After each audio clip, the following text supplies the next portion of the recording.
ভিন্ন এক প্রেক্ষাপটে আসছে ত্রয়োদশ জাতীয় সংসদ নির্বাচন।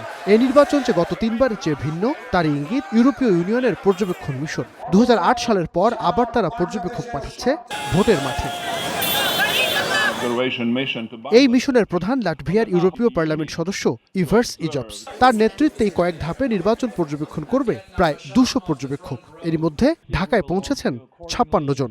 গত ডিসেম্বর থেকে নানা দল ও সামাজিক পক্ষের সঙ্গে তারা যে আলোচনা করেছেন তাতে কি মনে হলো, প্রশ্ন ছিল তার কাছে।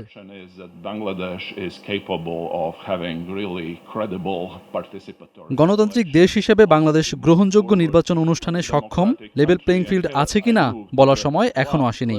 রাজনৈতিক দলগুলোর সঙ্গে কথা বলে মনে হয়েছে তারা সবাই একটা ভালো নির্বাচন চায়। ইউর পর্যবেক্ষণ মিশনের প্রধান আরও জানান, আসন্ন নির্বাচন কতটা স্বাধীন, নিরপেক্ষ ও হস্তক্ষেপ মুক্ত হচ্ছে সেটি দেখবেন তারা। অংশগ্রহণমূলক নির্বাচন প্রশ্নে বলেন, পরিবর্তিত রাজনৈতিক বাস্তবতায় প্রাথমিকভাবে তাদের চোখ থাকছে ভোট পড়ার হারে। অংশগ্রহণমূলক নির্বাচন মানে নির্বাচনে নারী, সংখ্যালঘু, ক্ষুদ্র নৃগোষ্ঠী সহ সামাজিক সব গোষ্ঠীর অংশগ্রহণ। ইইউ পর্যবেক্ষণ মিশন দেখবে কত শতাংশ ভোটার নির্বাচনে অংশ নিল।